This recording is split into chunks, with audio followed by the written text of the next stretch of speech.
Well, we keep talking about corruption every day. I really don't know what to say about corruption much, but I know there is corruption in Nigeria. Nigeria is corrupt, big time.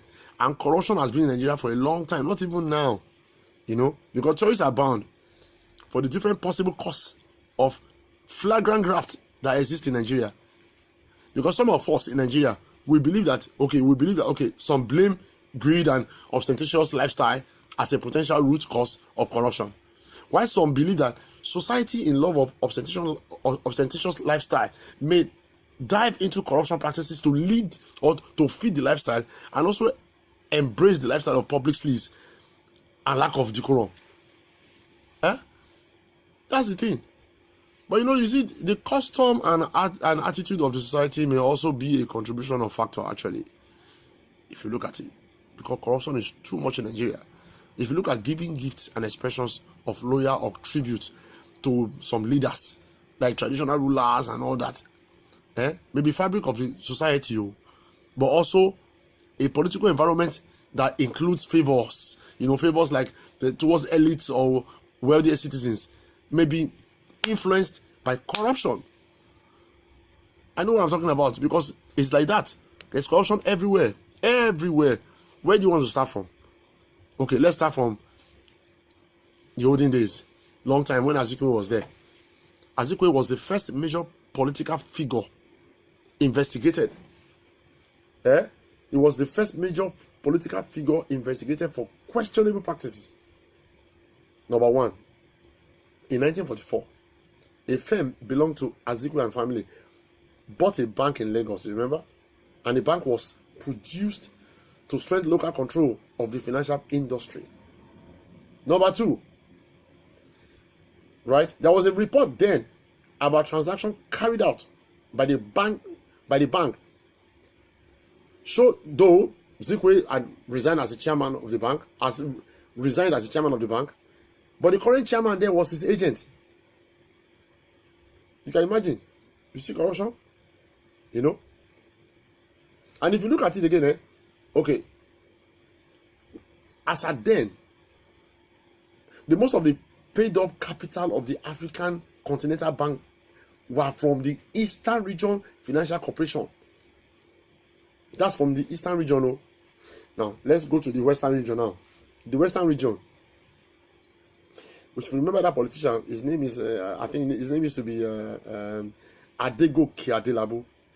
Adegoke Adelabu was investigated following charges of political leveled against him by the opposition, if you remember then, right? And it was that thing that led to his demand of resignation as a district council head, if you remember that time. And if you look at the northern region this time around, against the backdrop of corruption allegation leveled against some native authority officials in Borno State, the northern government enacted the customary presence order to forestall any further breach of allegations. Remember, although later it was later they said the British administration that was accused of corruption practices in the result of election which enthralled a Fulani political leadership in Kano. But at the time there was a link that the British authority the British authority to electoral regulatory were discovered. I don't know, but corruption has just been everywhere, and the only way we can actually demolish this corruption is reshuffle the cabinet, reshuffle even ourselves in Nigeria. Let's show love to each other, unity. That's the only thing I can say. Show love to each other, unity. Do something good, because we cannot die in corruption.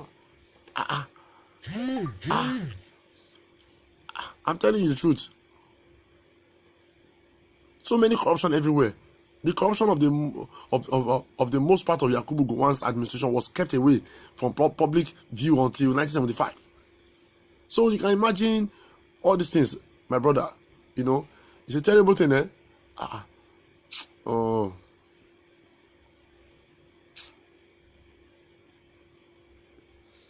Because if you look at the time of Yakubu Gowon, he acted like Yakubu Gowon's government acted like lords overseeing their personal fiefdom or something. He was viewed as timid, faced with corruption elements in his government. So it's like that. Corruption is everywhere. A corruption scandal surrounding the importation of elements can engulf many officials of the defense ministry and the Central Bank of Nigeria. An official. See, please, I really don't let me say bullshit because I'm even just tired of everything. I'm tired, honestly. If you look at it now, okay, if you look at in 1975, the administration of Salah Mohammed made reformist changes, actually, after a military coup brought it to power. You will find out that the new government sacked a large number of prior government officials and civil servants, if you remember that time, and many of whom had been criticized for the misuse of power they wielded under the largely uneducated ministry of Gowon. So that's just the way it is. I'm telling the truth. And if you look at the first administration of Obasanjo, the first administration of Obasanjo was continuation of the Salah Mohammed administration and was first in completing the transition program to democracy, as well as implementing the national development plans. But the major problems, our major problems, including building new refineries, pipelines, expanding national shipping and airline, as well as hosting, but we were hosting Festac, and was done during the administration. Everything was doing there. So that's just the way it is. See, my brother, a number of these national projects were conduits to distribute favors and enrich connected politicians. Honestly, it was just between themselves. That's it.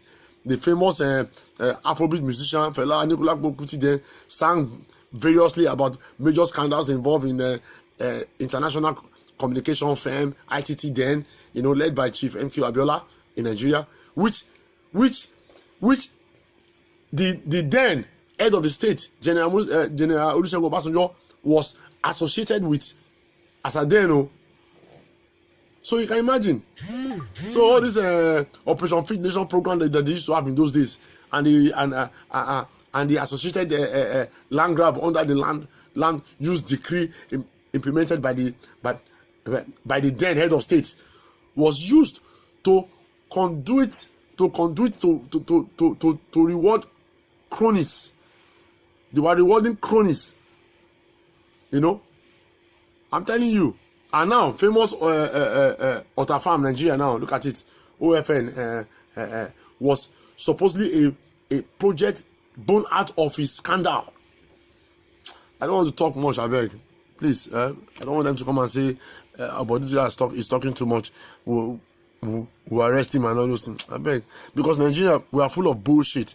When somebody come out to say it's mine, they want to arrest him. Why do you want to arrest somebody? When you keep arresting people, DSS arrest this one, arrest that one. I mean, then who is going to say the truth? People will be seeing the truth and they won't say it. I bet corruption is in Nigeria. They should try and stop it. So let's not even blame the president. I'm not blaming the president for anything because corruption has been in Nigeria for long. To cancel this corruption, to stop it, it will take a while, really, because we ourselves are corrupt. That's the thing.